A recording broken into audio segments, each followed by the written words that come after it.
Selamat datang kembali di materi atau mata kuliah online IT for HRM atau IT for MSDM, Manajemen Sumber Daya Manusia. Kita masih ada di bab tentang Workplace Privacy, bagian ke-7. Bagi yang belum melihat video atau mengakses video dari bagian ke-1 hingga bagian ke-6, silakan dicek di playlist. Di bagian ke-1 saya membahas tentang definisi umum dari privacy. Bagian kedua tentang hubungan dari privacy tersebut dengan sumber daya manusia. Bagian ketiga saya membahas lebih khusus tentang workplace privacy. Bagian keempat saya membahas tentang isu-isu yang mungkin terjadi pada saat penerapan workplace privacy. Bagian kelima ada tipe-tipe monitoring dari organisasi atau perusahaan yang berkaitan dengan kontrol terhadap karyawan. Di bagian ini saya membahas tentang yang pertama yaitu komputer monitoring. Ada 3, ada screen, idle time, dan key logger atau keystroke monitoring. Di bagian ke-6 saya melanjutkan tentang monitoring. Di situ ada network surveillance dan social media monitoring. Di bagian ini saya membahas tentang yang terakhir yaitu GPS surveillance. Banyak sekali employers atau perusahaan atau organisasi yang menggunakan GPS untuk melacak karyawannya. Using GPS to track employee. Sudah saya singgung sebagian di bab sebelumnya atau di bagian sebelumnya bahwa ini biasanya itu diterapkan untuk karyawan-karyawan yang pekerjaannya memang di luar, sales, marketing, begitu ya. Untuk melacak mereka ini sekarang ada di mana, betul nggak mereka melakukan tugasnya. Sekarang bahkan juga kurir ya, itu dilacak semua, tidak hanya di kendaraannya, tapi juga di smartphone-nya.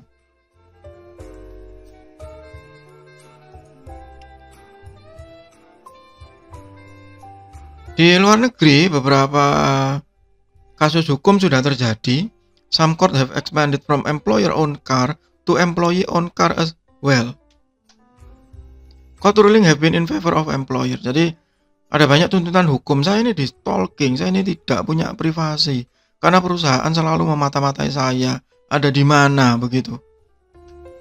Pihak perusahaan kemudian membalas argumen tadi dengan bahwa kalau saya tidak menerapkan GPS surveillance, saya tidak tahu mereka ada di mana, sedang mengerjakan apa, karena tidak bisa terkontrol oleh pihak manajer, tidak bisa terkontrol oleh supervisor. Beda dengan yang sedang ada di kantor, semuanya bisa dikontrol. Dengan kalau yang di luar, sulit.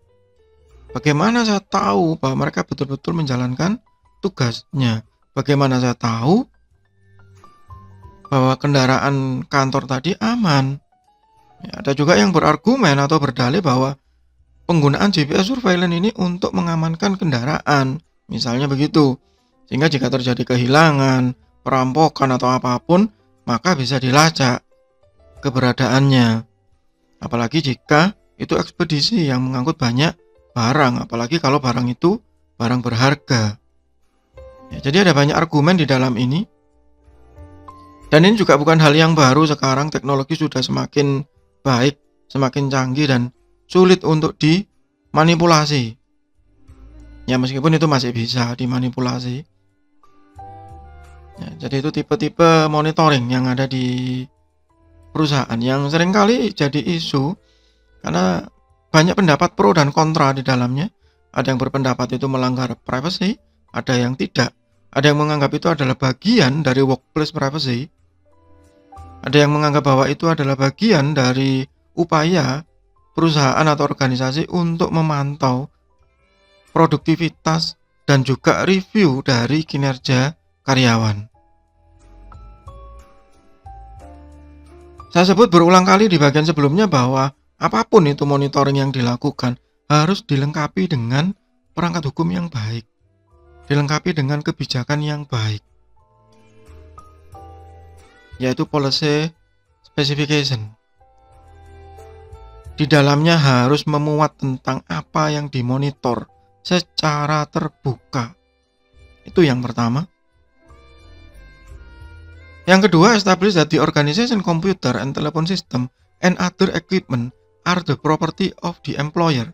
Menekankan bahwa semua yang ada di kantor ini adalah hak miliknya kantor yang harus dilindungi bersama-sama. Ya, itu sudut pandang yang harus ditekankan. Jadi bukan terus kemudian menekankan bahwa ini milik kantor ya, jangan macam-macam ya, dengan nada mengancam.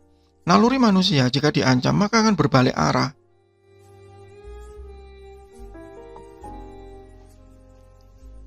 Tapi jika sudut pandangnya diubah, diganti bahwa ini adalah rumah kita bersama, tempat kita mencari nafkah begitu.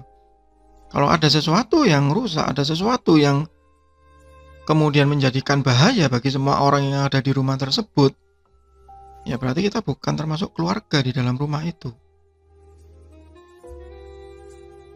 Bisa dianalogikan bahwa jika kita ada di satu rumah, di keluarga kita, kemudian ada salah satu anggota keluarga kita yang berusaha membakar rumah, nah itu contohnya.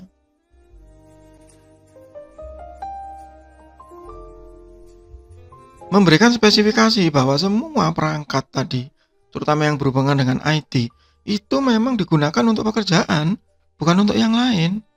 Specify that the organization, computer, telephone, and other equipment generally are intended for business-related use. Komputer di kantor bukan untuk main game misalnya. Printer di kantor bukan untuk jualan mencetak brosur, untuk jualan kuliner sendiri misalnya. Ya, itu yang harus ditetapkan, harus didetailkan spesifikasinya di dalam kebijakan yang dilengkapi dengan sanksi, yang dilengkapi dengan perangkat hukum yang sah untuk ruang lingkup perusahaan tersebut. Dan itu adalah tugas pihak SDM, tapi harus bekerja sama dengan pihak IT supaya spesifikasinya jelas. Itu yang harus dicek ya, harus dilihat. Prohibit the transmittal or downloading material that is offensive, segala macam ini. Ya. Ini harus disebutkan di awal. Prohibit the transmittal or dissemination of company confidential information, rahasia perusahaan, or trade secret to any outside source. Ini banyak terjadi ya. Misalnya ada satu sales atau marketing atau kasir atau siapapun begitu yang berhubungan dengan retail biasanya, supermarket, hypermarket atau apapun, yang kemudian membocorkan harga belinya. Ini loh harga belinya itu sekian. Nah itu nggak boleh, itu rahasia perusahaan harga beli itu. Atau membocorkan nanti ya di tempat itu sebentar lagi ada diskon besar-besaran. Mau titip nggak ke saya? Nah itu contoh. Explain to employee that all communication and files are subject to employer monitoring. Bahwa semua file yang berhubungan dengan pekerjaan itu memang harus dimonitor. Laporan keuangan, laporan penjualan, laporan produksi, laporan pembelian itu harus dimonitor. Itu seharusnya tidak boleh keluar ke pihak luar, ke eksternal atau publik. Dan tidak boleh didiseminasikan. Tidak boleh dibawa pulang misalnya begitu. Dan itu harus dijelaskan di awal. Tidak hanya untuk tenaga administrasi, tapi juga untuk pihak pimpinan dengan level apapun. Entah itu level supervisor, manager, sampai ke level yang paling atas.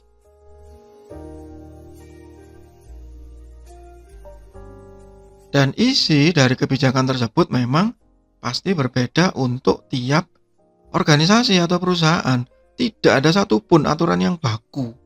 Kalaupun ada buku teks yang menyebutkan skema dari policy atau skema dari specification-nya, maka itu hanya contoh. Itu kenapa saya tidak menempatkan di sini. Kenapa ya? Itu memang nanti tugas SDM bekerja sama dengan pihak IT, disetujui oleh pihak manajemen, khususnya level atas, bahwa ini memang harus dilakukan. demi kepentingan bersama dan disosialisasikan ke pihak karyawan supaya itu tidak dilanggar dengan sudut pandang tidak menekankan kepada sanksinya tapi menekankan kepada konsekuensinya. Bahwa jika ini terjadi maka yang rugi adalah semua orang, yang mungkin itu adalah innocent casualties gitu. Jadi korban yang tidak berdosa.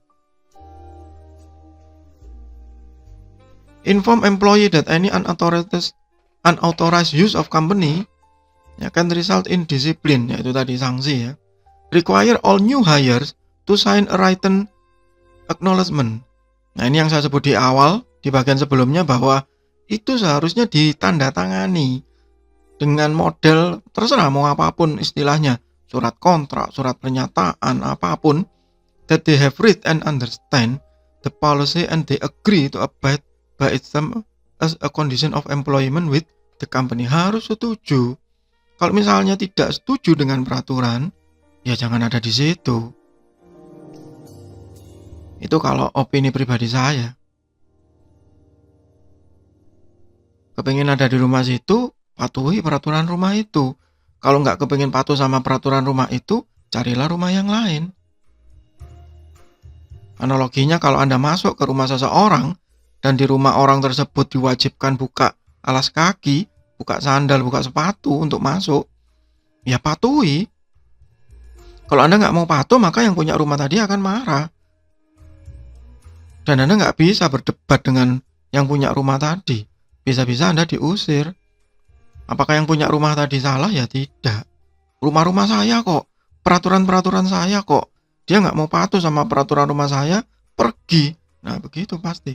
Hal yang sama terjadi di perusahaan tadi. Sehingga secara umum bahwa privasi itu adalah hak asasi memang. Di awal saya sebut bahwa privasi itu tergantung dari zone of inaccessibility. Jadi zona masing-masing pribadi itu beda. Tetapi di workplace privacy itu tergantung dari policy, tergantung dari kebijakan perusahaan masing-masing. Itu yang harus diingat. Dan pihak SDM itu menjadi salah satu otaknya. Harus berinisiatif. Di satu sisi pihak IT harus mendukung dengan kemampuan teknis yang dia miliki. Ya, jadi policy upon privacy. Itu secara umum tentang workplace privacy. Kita akan ketemu lagi di bab berikutnya, masih di IT for HRM atau IT for MSDM. Semoga bermanfaat. Tetap sehat, tetap semangat. Terima kasih.